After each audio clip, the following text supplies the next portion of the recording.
तो पिलामाने तुमर finally admit card बाहरी सारी।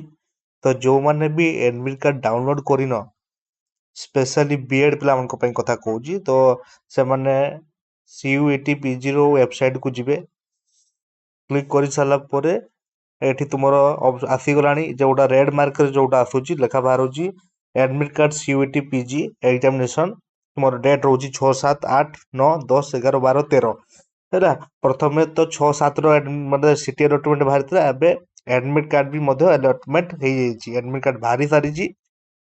तो स्पेशली बीएड पिला मानक पई कथा कहूची। तो आज जेहेतु तुमर एंट्रांस एग्जाम बाहरी सारी तेणु भल भाव पाठ पढ़। तापर एटी जो एडमिट कार्ड ऑप्शन आसुची ताको तुमे क्लिक करो पिला माने। रेड मार्क क्लिक कर सारा पर तुम कैंडिडेट लॉगिन रोची सेठी तुम एप्लिकेशन नंबर दबो पासवर्ड दबो तापर तुम जो कैप्चा कोड जोटा सिक्योरिटी पिन जेटा रोची सेटा तुम दबो तापर लॉगिन करबो। लॉगिन कला पर तुम एडमिट कार्ड आसी जिवो। ठीक अछि पिला माने एडमिट कार्ड आसी जिवो। जो पिला मानकर प्रथमे सेंटर चेक करिवो पिला माने भलो भाबरे सेंटर चेक करिवो। सेंटर चेक कर सार कि तुम को शिफ्ट रे तुम एग्जाम रोची ताको तुम माने चेक करिवो।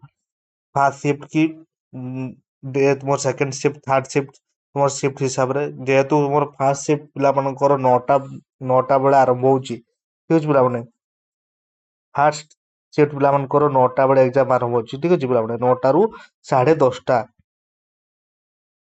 10:30 पिला मानकर आरंभ होची। देन तुमरो सेकंड शिफ्ट पिला माने जो माने रहउचंती सेकंड शिफ्ट पिला मानकर होची पिला मानकर 11टा 12टा पाखरु बोधे स्टार्ट होची एग्जाम टा। तो 12टा रु से 2टा पर्यंत रहउची बोधे। ठीक अछि पिला माने 12टा रु 2टा पर्यंत बोधे एग्जाम रहउची। देन थर्ड शिफ्ट टा 3टा रु 5टा। ठीक अछि पिला माने देन तुमरो थर्ड शिफ्ट रहउची 3टा रु 5टा। तो जे यथाशीघ्र तुम एडमिट कार्ड डाउनलोड करो। तो जो पिला माने बीएड एंट्रांस पई एलिजिबल अछो एडमिट कार्ड डाउनलोड करो एवं तुम निज सांग मान को मध्य शेयर करो जो माने बीएड एंट्रांस पई वेटिंग कर